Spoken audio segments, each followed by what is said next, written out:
Hello, আসসালামু আলাইকুম। সকলকে কি অবস্থা সকলের? আশা করি আল্লাহর রহমতে ভালো আছেন।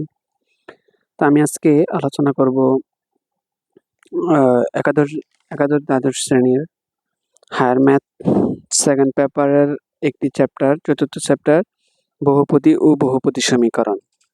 তো বহুপদী সমীকরণের আজকের লেকচার নাম্বার হচ্ছে 1। আমরা ধাপে, ধাপে লেকচারগুলা আপলোড করব আমাদের পেজে এবং ইউটিউব চ্যানেলে। তার আগে একটা বলে রাখি আমাদের আমাদের আমাদের Facebook page Sagar's math care এবং আমাদের YouTube channel Sagar's math academy, এই প্রথম পেজটা ফলো করবেন এবং আমাদের YouTube channel Sagar's math academy এটা সাবস্ক্রাইব করবেন। তো আজকে আমাদের মূল টপিক যেটা সেটাতে আমরা চলে যাচ্ছি আমাদের বহুপদী ও বহুপদী সমীকরণ এই চ্যাপ্টারটার আজকে আমাদের লেকচার 1।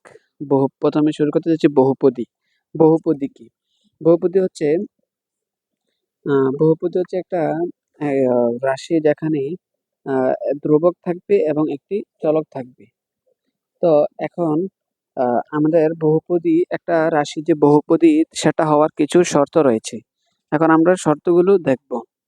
যেমন একটা বহুপদী হওয়ার জন্য ২ টা শর্ত মানতে হবে। সেই শর্তগুলো হলো প্রতিটি পদে চলকের ঘাত অঋণাত্মক, এখানে অঋণাত্মক পূর্ণ সংখ্যা হতে হবে। অঋণাত্মক মানে এখানে নেগেটিভ হতে পারবে না, এটা ধনাত্মক হতে হবে।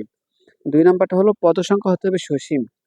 মানে কোন একটা মানে অনেক পদের সংখ্যাটা সসীম হবে, এটা অসীম পর্যন্ত হবে না। এটার একটা ফিক্সড থাকবে।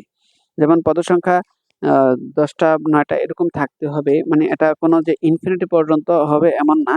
পদের সংখ্যাটা থাকবে সসীম। তো নিচে আমরা এখন তো আমরা ২ টা শর্ত দেখলাম। এখন আমরা নিচে রাশিগুলোর নিচের কোন রাশিগুলো x এর বহুপদী তা আমরা দেখব। আমাদের শর্ত ছিল যে প্রথম চলকের ঘাত অঋণাত্মক পূর্ণসংখ্যা হতে হবে, দেন পদ সংখ্যা সসীম হতে হবে। এখন আমরা নিচে কয়েকটি এক্সাম্পল এনেছি। আমরা এক্সাম্পলগুলো দেখব যে কোনগুলা x এর বহুপদী এবং কোনগুলা বহুপদী নয়। তো আমরা যদি প্রথম এক্সাম্পলটা দেখি যে x² - 3x + 4, এখানে দেখুন এখানে যে x এর যে পাওয়ারটা বা ঘাত আছে, এখানে x এর ঘাতটা হচ্ছে +2, এটা ধনাত্মক। আর তারপরে এখানে যে x টা আছে এটার উপরে মনে, মনে 1 আছে, তো এটা হচ্ছে ধনাত্মক। আবার এই 4 এর সাথে যদি আমরা এখানে 4 হিসেবে বিবেচনা করলে হবে না। এখানে আমরা 4 এর সাথে মনে, মনে x⁴ বা x0 আমরা ধরতে পারি। তো আমরা জানি কি x0 = 1। তাহলে 1 আর 4 গুণ করলে 4 হয়ে যায়। তাহলে আমাদের এখানে যে প্রথম যে রাশিটা আছে, এই রাশিটাতে আমাদের x এর যে পাওয়ারগুলো আছে সবগুলা ধনাত্মক। সো এটা হচ্ছে একটা বহুপদী। দ্বিতীয় নাম্বার যে রাশিটা আছে সেটা হলো x। তো x এর উপর মনে, মনে 1 আছে। তো এটা